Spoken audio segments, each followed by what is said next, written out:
Hi, magandang umaga sa inyo mga kasawi. Kamusta na po kayong lahat? Naway nasa mabuti kayong kalagayan at mag-iingat kayo mga kasawi. At syempre, ang ganda ng ating tatalakay ngayong umaga at relate dito ang mga kalalakihan sa ating topic ngayong umaga mga kasawi. Ano ang importante sa isang lalaki na hindi nila kayang tiisin mga kasawi? Ang una mga kasawi ay anak.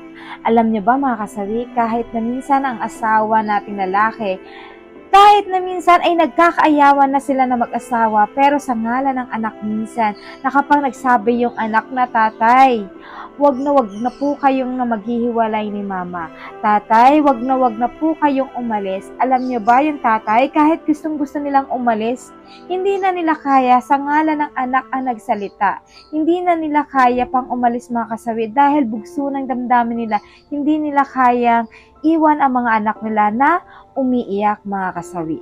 Minsan nga may mga magulang na tatay talaga na minsan kahit hindi na sila nagiging masaya sa kanilang karelasyon, pero nagtitiis ito dahil sa ngalan ng anak nila na ayaw niya na magiging broken family ang kanyang pamilya at ayaw niya na masaktan ang kanyang mga anak, mga kasawi. Talaga ang kahinaan talaga nila na hindi nila kayang tiisin ang kanilang mga anak, mga kasawi. At syempre sabi ko nga sa inyo, hindi naman sa nila lahat na ganito yung mga kalalakihan. May mga lalaki din naman na ilan-ilan na nakakatiis talaga sa kanilang mga anak. Napakaswerte ng isang anak na talaga nila ay tumatanaw sa kanilang mga anak at ito ay ang kanilang kahinaan, mga kasawi. Yan yung ating una na hindi kayang tiisin, mga kasawi.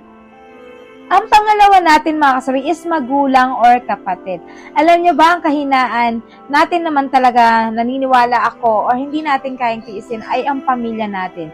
Lalo pa pag sa ngalan ng magulang, kapatid, di ba? Kahit minsan walang-wala ka ng pera. Pero kapag ka naglambing yung nanay at tatay mo, nak, pilhan mo naman ako ng ganito, ganyan, nak. Sana gusto ko ng ganito, ganyan. Kahit na walang-wala ka, pero ginagawan mo ng paraan kasi hindi mo kayang tiisin ang magulang mo. Hindi mo kayang tiisin yung mga kapatid mo na kapag once na humihiling sila kahit wala ka ng laman sa bulsa. Pero gumagawa ka ng paraan para lang mapagbigyan sila sa kahilingan nila, mga kasawi. Kasi nga isa lang ibig sabihin niyan dahil mahal na mahal natin ang magulang natin at kapatid natin na kahit minsan wala na tayong matira at naipon sa atin sarili, okay lang dahil basta lang meron lang sila, mga kasawi. Napakasarap kasi yun sa pakiramdam na nagbibigay tayo sa mga kapatid natin at sa magulang natin. Kaya mga kalalakihan, alam nyo ba, napakaswerte nang may mga anak na ganito na hindi kayang tiisin ang kanilang magulang.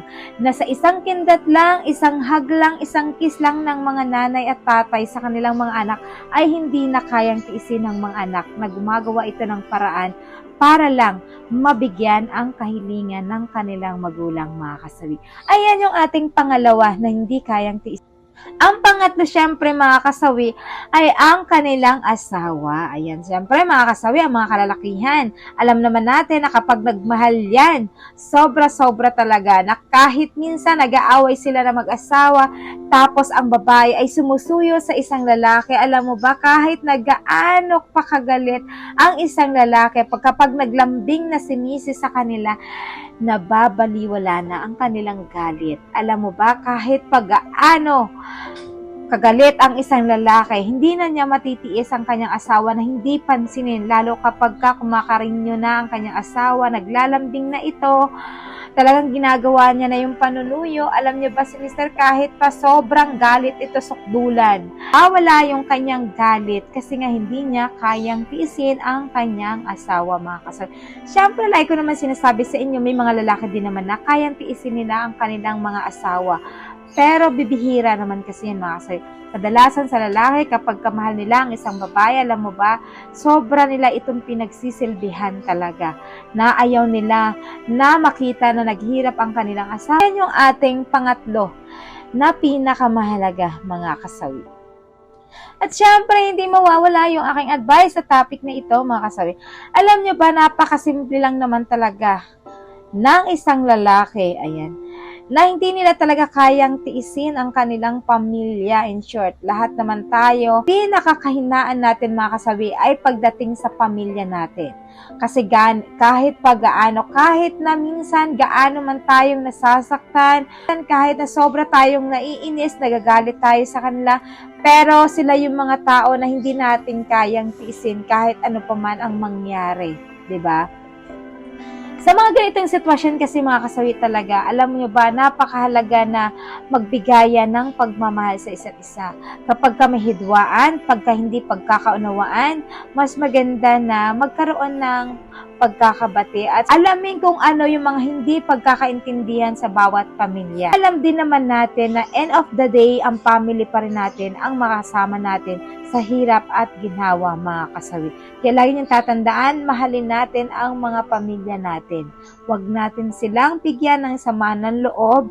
Kailangan buo pa rin tayo. Ayan mga kasawi. At syempre, yan lang po yung aking advice mga kasawi. Maraming salamat sa patuloy na pagsuporta niyo sa akin sa walang sawang pag-share, pag-comment at pag-react.